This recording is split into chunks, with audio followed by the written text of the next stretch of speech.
Guys grand master প্লেয়ারদের সঙ্গে zone push করতেছিলাম আর এই জনের মধ্যে এখনো প্রায় 18 জন এনিমি অ্যালাইভ আছে আর যে দুইজন মরে গেছে ওরা কিন্তু দুইজনের গ্র্যান্ড মাস্টার আছে।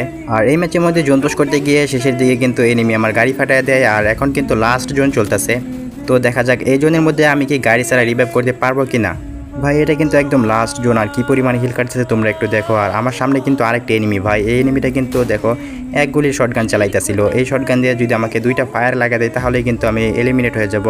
তো এইখানে কিন্তু আমি একটা সুপার মেডিকেট করে নর্মাল মেডিকেটগুলো ফেলে দিই, কারণ এই জোনের মধ্যে কিন্তু আমার নর্মাল মেডিকেটের কোনো প্রয়োজন হবে না। তো দেখো পেছন থেকে কিন্তু আবার ওই এনিমিটা শটগান দিয়ে কিন্তু আমাকে দুইটা ফায়ার করে দেয়। তো দেখো আমি কিন্তু সুপার মেডিকেটের জন্য বেঁচে গেছি, এনিমিটা কিন্তু জোনের মধ্যে এলিমিনেট হয়ে যায়।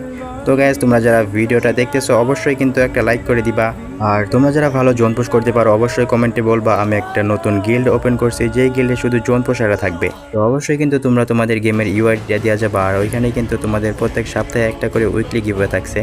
তো ভাই এত কিছু এই ভিডিওর মধ্যে বলা সম্ভব না, তো তোমরা ইউআইডিটা অবশ্যই দিয়ে যাও। তো গাইস দেখো আমি কিন্তু সুপার মেডিকেট করতে করতে বেন্ডিং এর কাছে চলে আসছি আর এটা কিন্তু একদম লাস্ট জোন চলতেছে আর আমার কি পরিমাণে হিল কাটতেছে তোমরা একটু দেখো। মানে এই জোনের মধ্যে যে কি পরিমাণে হিল কাটতে পারে মানে কি বলবো, কি একটা অবস্থা গাইস। তো আমি কিন্তু সবাইকে রিভাইভ করে দিই আর আমার কাছে কিন্তু বেশি মেডিকেটও নাই আর এখানে কিন্তু গাড়িও ছিল না, আমি কিন্তু এই জোনের মধ্যে এলিমিনেট হয়ে যাই। তো thank you for watching guys, সবাই কিন্তু লাইক এন্ড সাবস্ক্রাইবটা অবশ্যই করে দিও।